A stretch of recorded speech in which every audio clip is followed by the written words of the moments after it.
Welcome back, everyone, to another episode of Ready, Aim, Retire. I am Rob Kirvan, your host. It's the show where we look, for your estate planning. We do your wealth management and kind of everything in between. We have a very special guest today, but before I introduce her, Tony, I got to go right to you. Oh, what yeah. are we doing now? We got no state fair. You guys got snow, I assume, up there. It's already the end of September. No snow in Minnesota yet? No snow in Minnesota yet. In fact, mild fall. Yeah, it's going to be in the upper 70s for highs, blue skies, and into the 50s at night. It's perfect weather. That's the window opening weather. You open the Yes. window at night. It's like a perfect sleep. Sleep like a baby this time of year. Yep.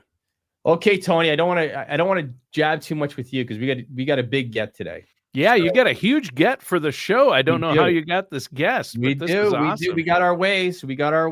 Awesome. So we're coming into Medicare season. We have Medicare all year, but this is the season where people can change plans. They sign up, they do all this stuff. I know enough to be dangerous with Medicare, Tony, just enough to be dangerous. So I thought I'd bring in a pro. So today, as our special guest, we have Maribeth Fencl.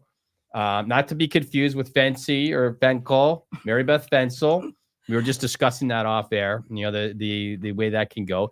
So first of all, welcome, Maribeth. Welcome to the show. The first time in the studio. How's it feel? It feels great. Okay. And Rob, thank you so much for this opportunity. And it's so nice to meet Tony as well. I just love Medicare. I have been working with Medicare for 16 years. And I'm a licensed agent with my licenses in the state of Illinois, Florida, and Texas. And I'm certified by Medicare through taking 46 hours of tests. I'm just going to ask you, what does that involve? So 46 hours of courses, I would presume? Of courses and tests. Okay. The first one is an 8-hour test with a professional organization called AHIP. And then once you pass that, you have to take the carriers tests as well. All the individual insurance companies out there that provide the services, the Medicare. And their tests are basically on their plans and their new plans. And so I mentioned I'm an agent, but I'm also a broker. So I actually am working for my clients to find the best monthly premium and the best benefits. And I work with multiple companies. So I work with Blue Cross Blue Shield, Mutual of Omaha, ARP, United Healthcare, Aetna, Cigna, and about 10 other smaller companies. And that's a big point. So the big point, and for folks, if you don't know what that exactly means out there, if you're a broker, that does mean you're sitting on the same side of the table as a client, meaning I just want to get you what you need and the best thing for you, rather than if you're captive. And let's say, for instance, I just worked for Mutual of Omaha. You are going to get Mutual of Omaha, whether that's the best thing for you. Maybe there's better options out there, but because that's my only trick in my bag, that's all I can do. So it's critical when working with a Medicare professional or any professional that they have to be on that broker side, or they have to have that wingspan where they can deal with everybody.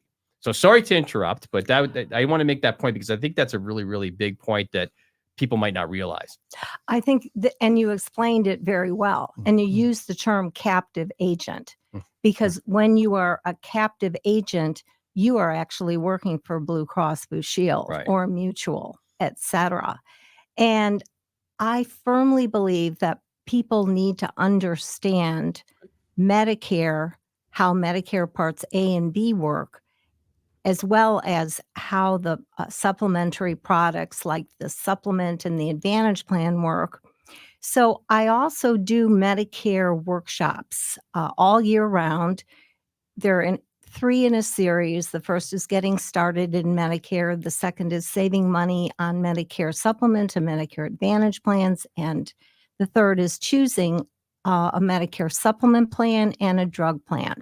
Okay. And if anybody's interested in getting my workshop calendar, just email me at mfencl, Fencl, and associates at yahoo.com, and I'll be happy to send you the workshop schedule.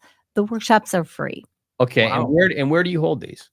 I hold these around DuPage County. So I do a lot of them in Darien. Okay. And then in Westmont, Downers Grove, Lisle. And as I say, I do them all year round. I have quite a few, obviously, that are scheduled in the fall Right. because people want to know, more about Medicare. And right now we have people that are either turning 65. There seem to be quite a few people turning I 65 think in the stat October there's and November. 10,000 a day that turn 65. So Yes. it's It's 11,200. is that what Wow. Every single, that is the Okay. actual stat. 11,200 people turn 65 every day and will for at least the next 4 years. That's huge. Yeah, that's massive. So Yeah. let me ask you this. What is Medicare? Tell me what Medicare is. Because everyone says, oh, I need to get Medicare. I need, the different things that they have to get. But let's start in the basics. What is Medicare? That's a great question because, especially this time of year, Medicare is attached to a lot of different products, and the products are not Medicare. Medicare is a U.S. government insurance, and it's offered in two parts. So we pay into Social Security taxes for our whole working life, but most people are not aware that part of our Social Security taxes go into Medicare Part A, which is the hospital coverage. Okay. And so Medicare is actually a federal government agency. It's called CMS, or the Center for Medicare and Medicaid. It is an actual entity, and it manages Part A and Part B. So it is CMS that processes our applications for Medicare Part A and Part B.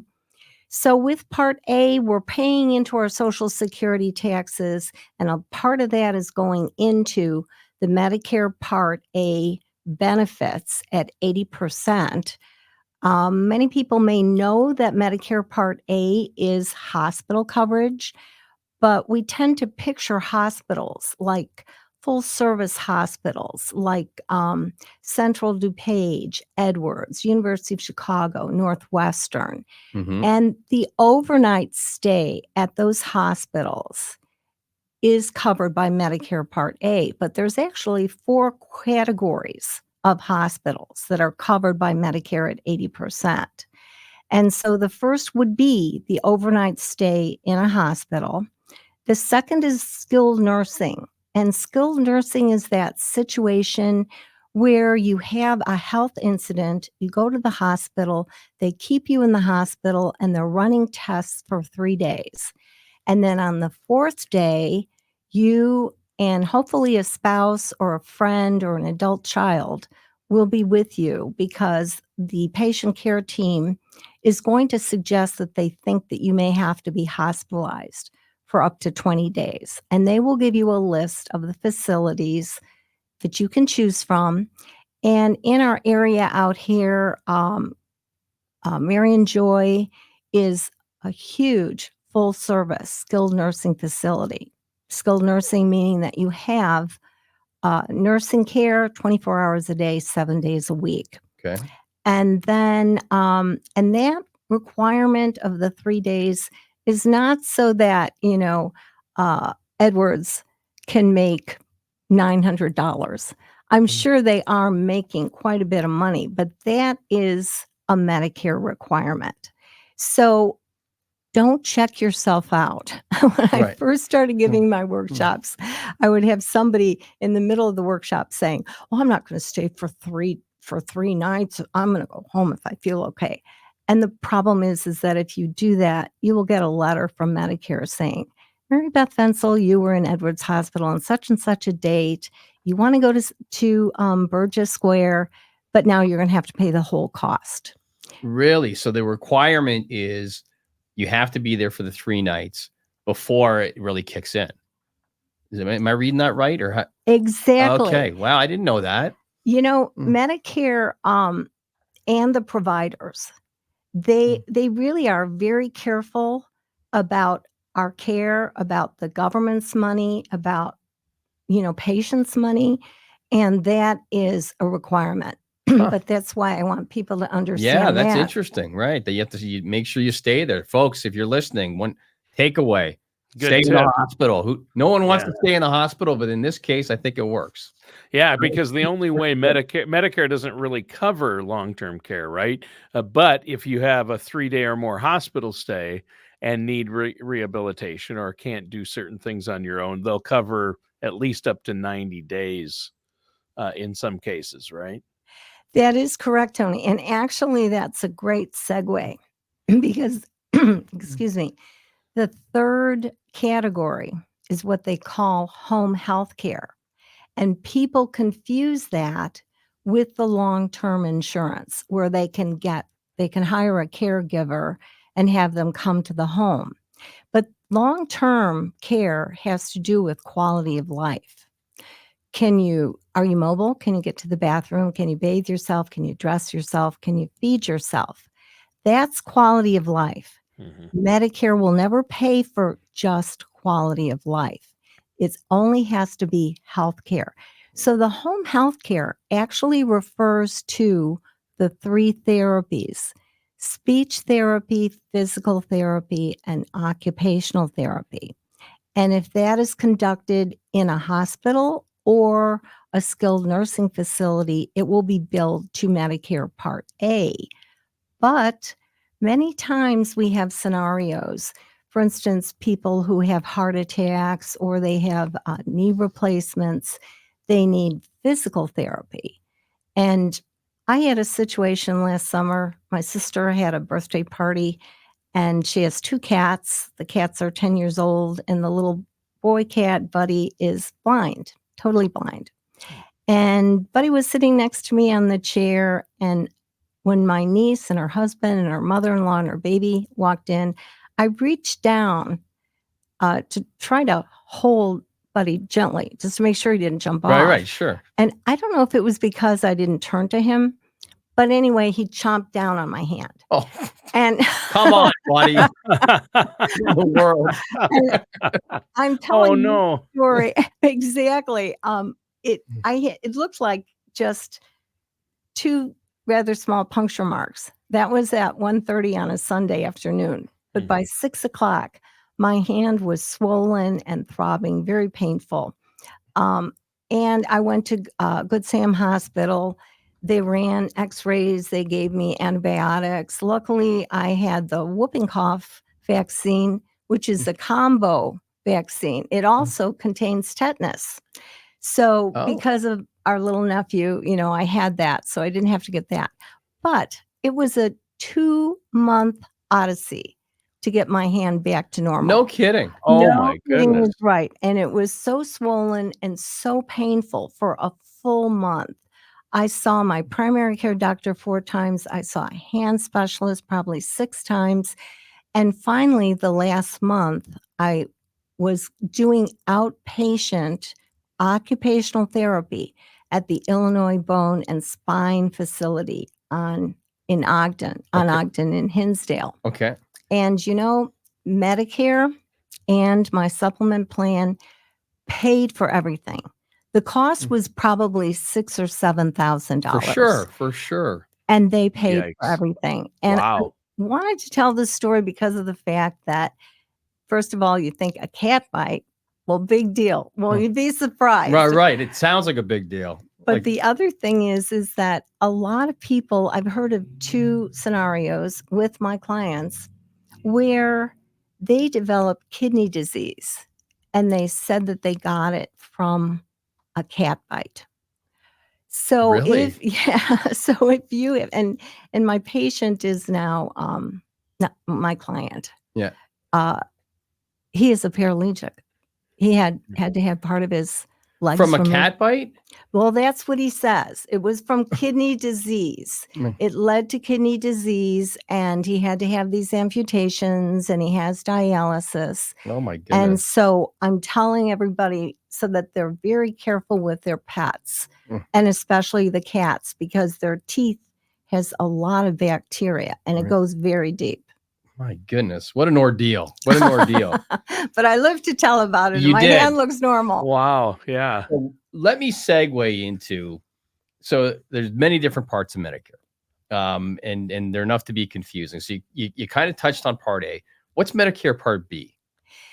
So Medicare Part B is the medical services, and that is a very extensive list. I think if people are already on Medicare, you will get your Medicare and You book. I got mine this past weekend. It's a book that's actually published by Medicare. So it's written and published. We still get a hard copy. It's 8.5 by 11, about 163 pages, red, white, and blue. There's always a smiling couple on the Okay. cover. And so that is probably your best resource for Part B because it's organized according to the Medicare Parts A, hospital coverage, Part B, the medical services, and the medical services are organized alphabetically. And so things like doctor's visits, ambulance services, blood, dialysis services, oxygen, surgical procedures, Okay. etc. It's a very extensive list. In fact, the rule of thumb for Part B is that if your doctor or doctors believe that a procedure or service is medically necessary, Medicare will pay for it. But there's as I said, about 5 services that are not covered by Medicare. Excuse me. Okay. And so that would be eyeglasses, unless you have a cataract operation. And they will not only pay for the cataract operation, they'll also pay for new glasses. Oh. And then things like hearing aids, dental services, excuse me. Yeah, you're fine. So those are the ones that would be, and we're not going to get into it right now, but we will. Those are where you would get a supplemental plan for things like the dental and things like that, or no? That's a good point, Rob, because the supplementary plan, we have 2 plans that are going to cover what they call the gaps in coverage. Gaps in coverage are the Part A deductible, which is $1,632 this year, but it's not an annual deductible. It actually resets after you've been out of the hospital for 60 days. Oh, really? So let's say my Medicare coverage starts November 1st, and I go into the hospital in January, and I'm out, and so I paid my $1,600. It resets like February, so it doesn't go all the way to November again. Right. Is that right? Right. But when I say that it resets, your Medicare is continuous, but your hospital services are measured in 60-day increments. And so if a person just has Medicare, say I had a medical service, maybe this cat bite, and it was so bad that I had to go into the hospital. So I'm in the hospital for 3 days, but I only have Medicare, so I go home. And then the next week I get a letter from Medicare saying, Maribeth Fencl, you were in, Edwards Hospital, such and such a date. So you're responsible for $1,632 worth of claims. And then I have a 60-day window that I can go in and out of the hospital. So I had 12 days after the first, I have a second medical event. Doesn't matter whether it's related to the first. It's within the 60 days. Gotcha. But let's say that 63 days after the first, I have a third medical event. Now I'm going to get that letter from Medicare, and now I'm going to be responsible for about $3,300 worth of claims. Right. Because you'd pay the 16 and the 16 again, right? Right. And then your next question is probably, well, what would be the worst case scenario in a year? And 365 days divided by this 60-day window is 6 times. Right. So now if you're just going to be on Medicare and you have a pretty complex condition because it could be an inpatient procedure or it could be an outpatient procedure. In either case, Medicare is going to only pay 80%. So then we'd be responsible for the 20%. And on Part A, 6 times in a year, it's, almost $10,000. Right. And I have several clients that maybe don't have a big condition, but it's not unheard of for them to be in the hospital 3 different times in a year. And it wouldn't be in a 2-month period that this happens. Oh, I had to get this done. This happened. So even in that scenario, you could be out of pocket, $6,000, $7,000, right? If it was 16 or $5,000, whatever that is. So that's interesting. Is the Part B, is that the one that comes out automatically from your Social Security? No, it's actually the Part A. Part A? That came out of your Social Security for 40 quarters or 10 years before you went on Medicare. So when you go on Medicare, you have Part A, the 80% premium free. But that's why you need the Medicare products. Right. And that's where people are confused because you hear Medicare and then you hear Part A and Part B. Right. And then, first of all, most people, I have actually had a client tell me, I don't need, I have Medicare, I have insurance. But I said, but do you know you only have 80% coverage? Right. And if something big happens, that's a big number. Like something medically, like I see them all the time coming through here. They can be big numbers. And if you weren't covered or didn't have a supplement of some sort, that could be hairy. When should somebody, because Medicare starts at age 65, right? When should they apply to Medicare? Well, if you are so there's a couple of different circumstances. Sure. And so if you are in this situation, like say you're on a marketplace plan and the marketplace is very expensive. I was on it when I went off it to go on Medicare. I wanted to give a party, but then people would know. Right. You don't want to give that away. Know my age. Right. So in any case, if you then decide, as I did, I'm going to go on Medicare. You can go on Medicare 3 months before your birthday. Before you turn 65. Right. Okay. And there's another misunderstanding there. People think that at midnight on your birthday, you're going to automatically be on Medicare. And first of all, Medicare and the drug plans and the Advantage plans always start on the first day of your birthday month. But you can enroll, you have a 7-month period that you can enroll in either Medicare A and B or just A and delay Part B. And if you're on a group health plan, as many people are, either they're still working or their spouses, you want to check with the HR department what their policy is about going on Medicare. They'll either say, oh, no, don't go on Medicare. Okay. But what they mean is don't go on Medicare Part B and a product. Right. Everybody should enroll in Part A when they're eligible, when they turn 65. I think you have to, don't you?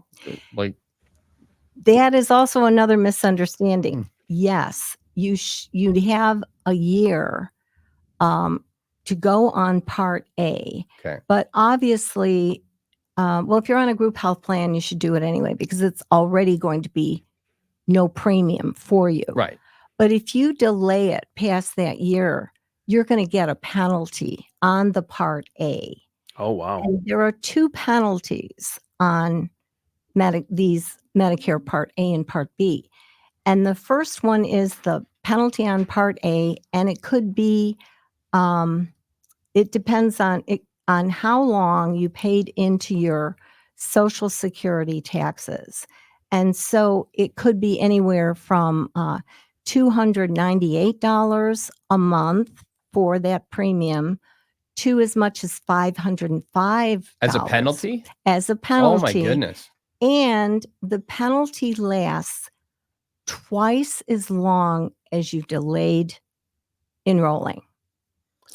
So, like my birthday's in August, so I enrolled in May for an August 1st effective date.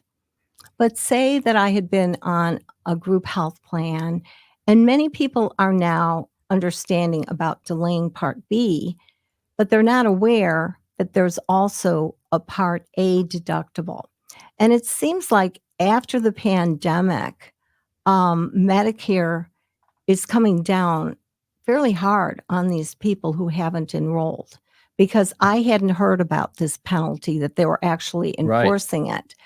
But I've had 2 of my clients that had that penalty. That got the penalty. They got the Oh my penalty. goodness. That's a heavy penalty. It is. Like, that's a It's big quite penalty. expensive, because Right. you figure you'd have to, like, if you forgot for 2 years, and then you'd have to pay that penalty for 4 years? 4 years. Twice as long? long time. Wow. Mhm.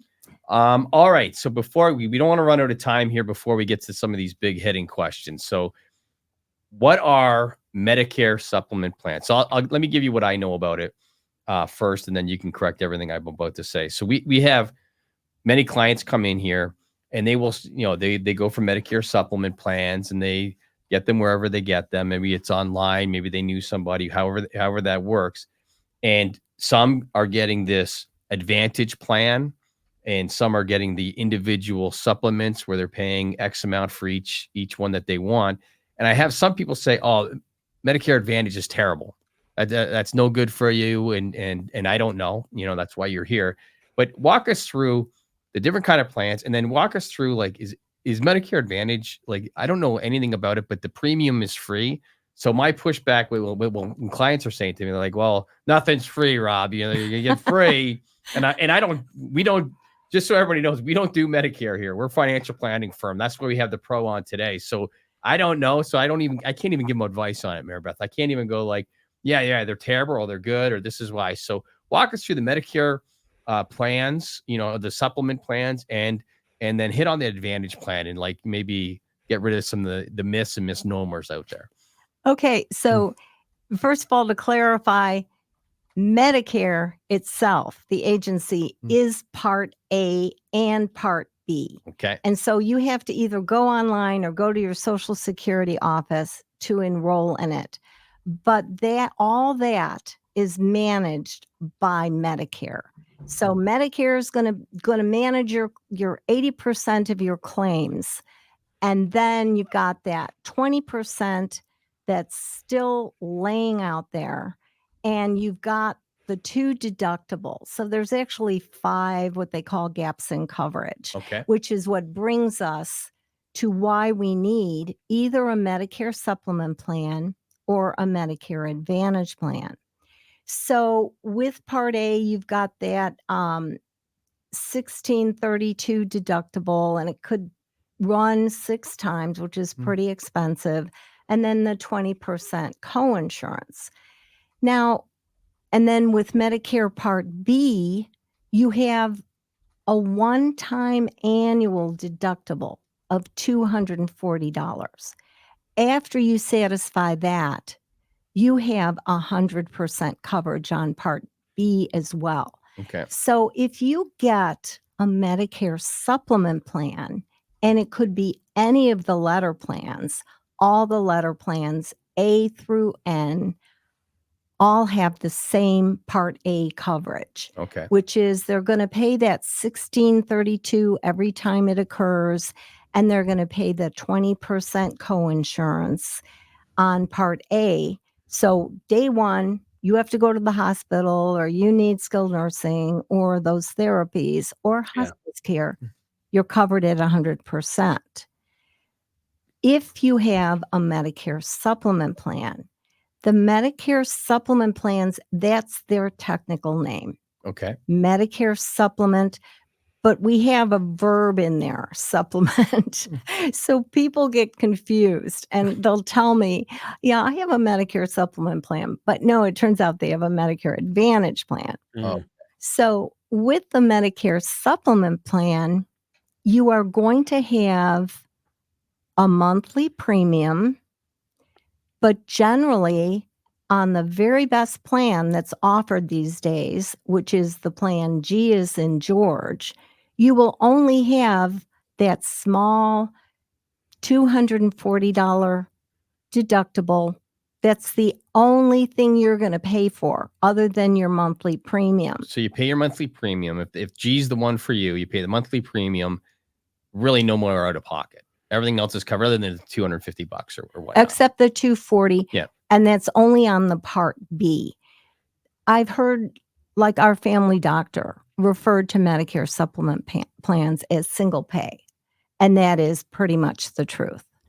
The thing is that there are no $0 premiums on Medicare Supplement Plans, but people don't realize that the supplement plans are actually more cost effective because you're never going to have what you're paying out in your monthly premium is never going, even a person at age 100 Right. is not going to pay as much on their monthly premiums yearly as the maximum out of pocket costs on a Medicare Advantage plan. So just to give people an idea, for a woman turning 65 this year, the cost of a monthly supplement plan, the Plan G, which is the best plan available, could run $143 to $170. It is exactly the same product. It's just like buying a car. Medicare requires the carriers to offer exactly the same product. Okay. In each plan. So if I'm Blue Cross or Aetna and I buy a G from Blue Cross and you get one from Aetna, we have the exact same coverage. Exactly. But you've got, so Blue Cross Blue Shield, it's a wonderful company. They're a genius at marketing. ARP and United Healthcare, they've got that particular market. Mutual of Omaha, they're a huge company.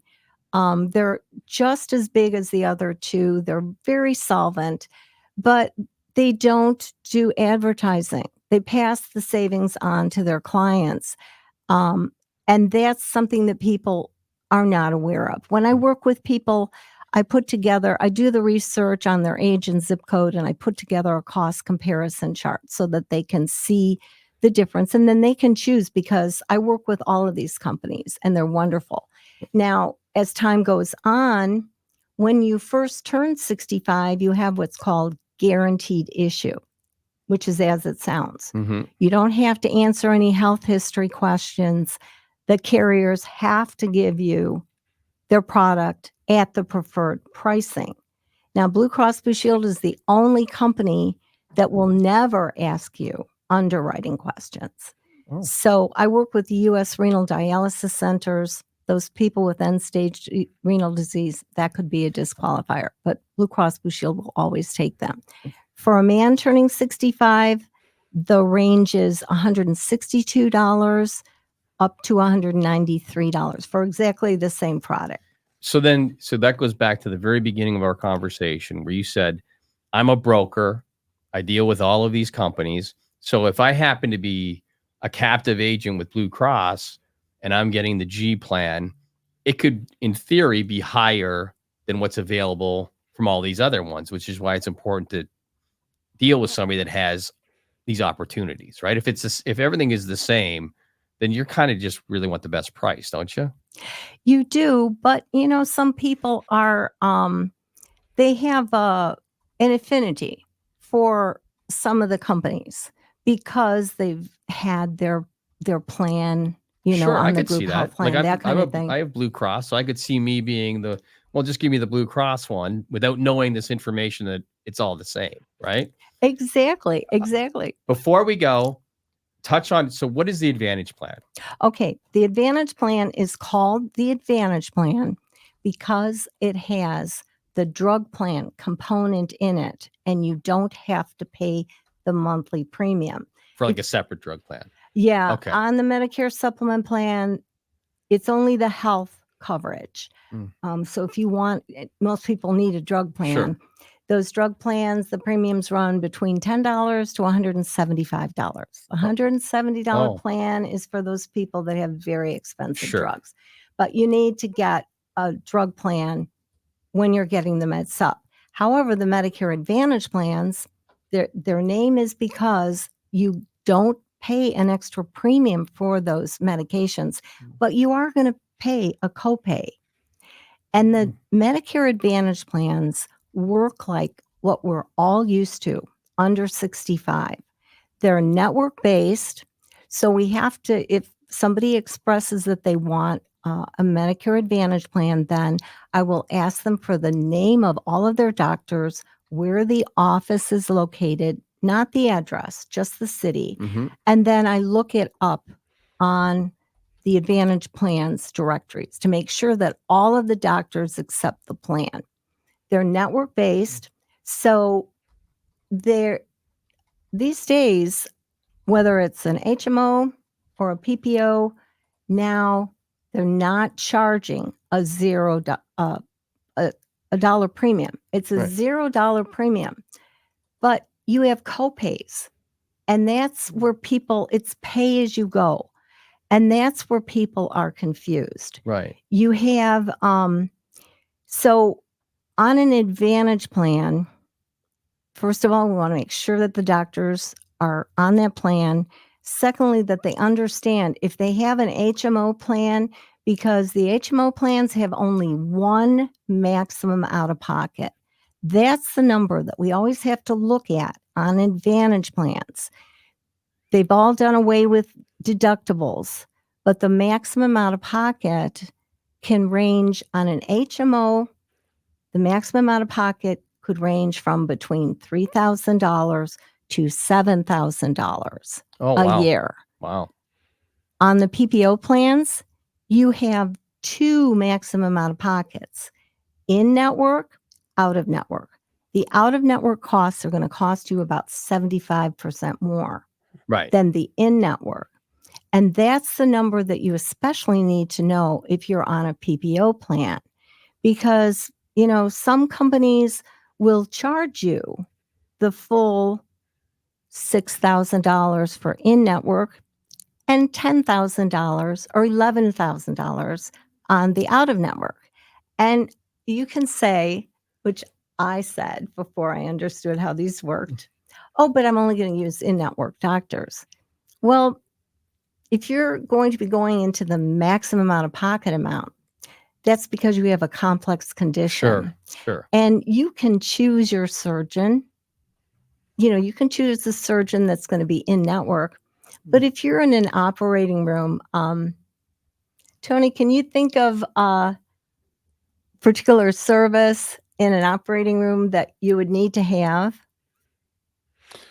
Well, sure. I mean, obviously, when you're in the operating room, you have to have anesthesia, right? A lot of times, or a person, an anesthesiologist, right? Right. That's one of them. Yeah. And the other one, go ahead. And a surgeon and nurses and doctors. Yeah. But the other specialist is the radiologist. Radiologist, yes. And both, Tony, 1 for 2. Pretty good, though. I wasn't even sure where Maribeth was going with that. So I wasn't sure, but I know that thinking in my head, I'm like, wait, is like the surgeon? I know where she's going with this, because I've actually had this experience happen. Oh, okay. Where you go in for a surgery and you're in a hospital that's in network, and your doctor who sent you there is in network, but the surgeon or the radiologist or the anesthesiologist isn't. So then you have to pay full price, and insurance refuses to pay for that part of it, right? Is that where you're going? Exactly. And where I'm going very good. is the fact that actually the anesthesiologist and the radiologist never contract with insurance companies. Yeah. They are working for the hospital. So their services are always going to be billed at out of network. And that's where you get that huge cost. Yeah. So, and that happened to us. So did it? Yep. And it was a lot of money, and we were very upset because we thought we had dotted all the I's and crossed the T's to be in network. And then our insurance said, no, they're out of network. And I'm like, what? Right. You and is this what happens? Like, are you referring to the Advantage plan where you'd have to pay that out, or just in general? With the Advantage plan, Yeah, if you have the Advantage plan now is not working according to the what we discussed regarding the Part A and the Part B. The supplement plan is going to work side by side with Part A and Part B, but the Advantage plans are working according to the network. So you have to be aware Okay. of whether you have an HMO, because if you have an HMO and you go out of network, you're going to end up paying for everything. But in that scenario, so if I had the scenario you guys just talked about with, I got to pay for the anesthesiologist or, a surgeon or whatever the case may be. If I had the Medicare supplement plan, like the G that you spoke about earlier, in that scenario, is that covered? Yes. Okay. Yes. Well, that's okay. That's what I was around about going, trying to figure it out in my head. I'm like, wait, but if you're not on Medicare with a supplemental plan, and you're all through an insurance company like an Advantage plan, or before you reach retirement and Medicare age, that can happen too, because that happened to my wife and I. So where we ended up having for our daughter had to pay for the radiologist in full. So anybody with insurance, it depends on your plan and your hospital and your doctors, but you're right, Maribeth. That's a problem. And I know that that's happened with my dad as well. He ended up with a pretty big bill, and his Advantage plan, he was in network, so we thought it would cover it, but it didn't. Interesting. And see, that's the thing people don't know. Right. Well, you think it's free. It's like anything. Yes. If something's $0 free, you're right. If you think, oh, there's no premiums, this is great, I'll stay in network. Almost like you said, like everyone has good intentions, and you're retiring and you're trying to, make sure you're doing your fixed income and making sure you're staying on that. But like these little things, it doesn't take. It takes one instance to wipe out all of the, the premiums you think you were saving. Yeah. All of a sudden be spending, right? Yeah. All right. I don't want to cut everything off right now, but we kind of have to. Yeah. We kind of have to. That's how the show works. But Maribeth, first of all, this is enlightening. This is a lot of great information for myself too. Like I said, I know enough to be dangerous, but I feel I know a little bit more now.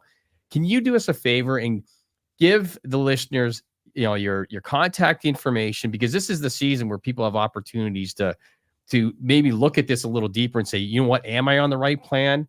And you do like a side-by-side comparison, like you said earlier. Folks, it's like what I do for a living, financial planning. We do second opinion reviews all the time, and a side-by-side comparison can open a lot of, light bulbs in your head. So go ahead, Maribeth, give us all we need to get a hold of you. Okay. So to connect with me, and I would certainly be very happy to help you. Also be happy to have you attend the workshops.